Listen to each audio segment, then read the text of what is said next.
In this video, we're going to look at problems that we can solve using the laws of logarithms.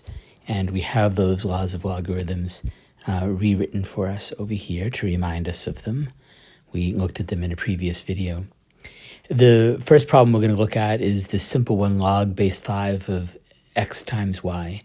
And we'll apply this multiplicative law of logarithms here just to rewrite this as log base 5 of x plus log base 5 of y. Now this next one, we'll rewrite it down here. Log base 5 of x squared y. And that we'll write that as log base 5 of x squared plus log base 5 of y, which we can do again by this first law of logarithms. But then we're going to apply the third law one more time into this, and we're going to call this now 2 log base 5 of x plus log base 5 of y. All we've done is to bring the 2 from inside the logarithm as the exponent down and make it the coefficient or the multiplier of the logarithm. And so 2 log base 5 of x plus log base 5 of y. We'll write that up here. 2 log base 5 of x plus log base 5 of y. This next one we'll write down here. Get the pen here. We'll write down here log base 5 of x squared over y squared.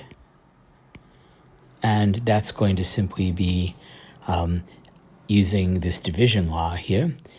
Log base 5 of x squared minus log base 5 of y squared. But now we'll use the exponent law to, in both of these logarithms, to pull the 2 outside of the logarithm. What's the exponent inside the logarithm? We'll pull out a multiplier outside the logarithm. So that's going to equal 2 log base 5 of x minus 2 log base 5 of y. 2 log base 5 of x minus 2 log base 5 of y. Now we'll get some room here. And we'll look at the next one, which is the log of x squared minus 2x plus 1, log base 5 of that. But we'll note that the polynomial inside of the logarithm is easily factorable, and it is just the log base 5 of x minus 1 squared. And that is going to equal 2 times the log base 5 of x minus 1. So we'll put that up here. 2 log base 5 of x minus 1. And finally, number 5 here, finally on this sheet, number 5 is log base 5 of 2 times x. We're just going to write that as log base 5 of 2 plus log base 5 of x. You could say that log base 5 of 2x is already sufficiently simplified, but we're going to write it this way. Log base 5 of 2 plus log base 5 of x. Now we're going to check these relationships using our TI-NSpire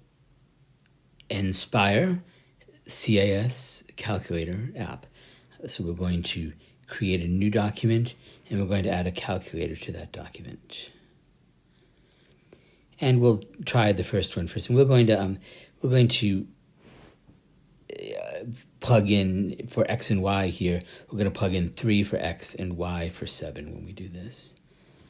So we're going to use first we'll check out the value of the left-hand side of our equation here. We're going to say, what's the log base 5 of 3 times 7?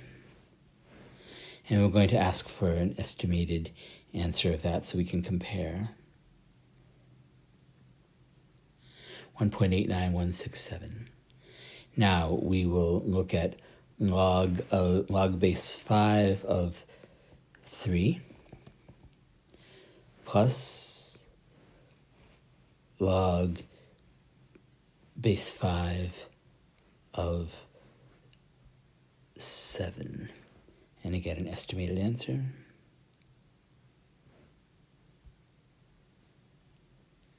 we'll see that they come out the same. Now the next one, log base 5 of x squared y, so of 3 squared times 7. Estimated answer, 2.57427. So that, and we'll check that against 2 times log base 5 of 3 plus log base 5 of 7.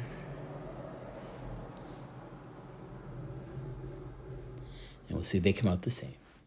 Continuing on, we have the log base 5 of x squared, which is going to be 3 squared over 7 squared. Estimated answer, minus 1.05291. Then we will try it with the expanded answer. It'll be 2 times the log base 5 of 3 minus 2 times the log base 5 of 7. And we'll see we get the same answer. Plugging in x equals 3 in this next one, we get log base 5 of 3 squared minus 2 times 3 plus 1. For the left-hand side, 0.861353. And for the right-hand side, we get 2 times the log base 5 of 3 minus 1. And we get the same answer. Finally, log base 5 of 2 times 3. So log base 5 of 2 times 3. 1.11328, or log base 5 of 2 plus log base 5 of 3 when we substitute 3 in for x. And we get the same answer.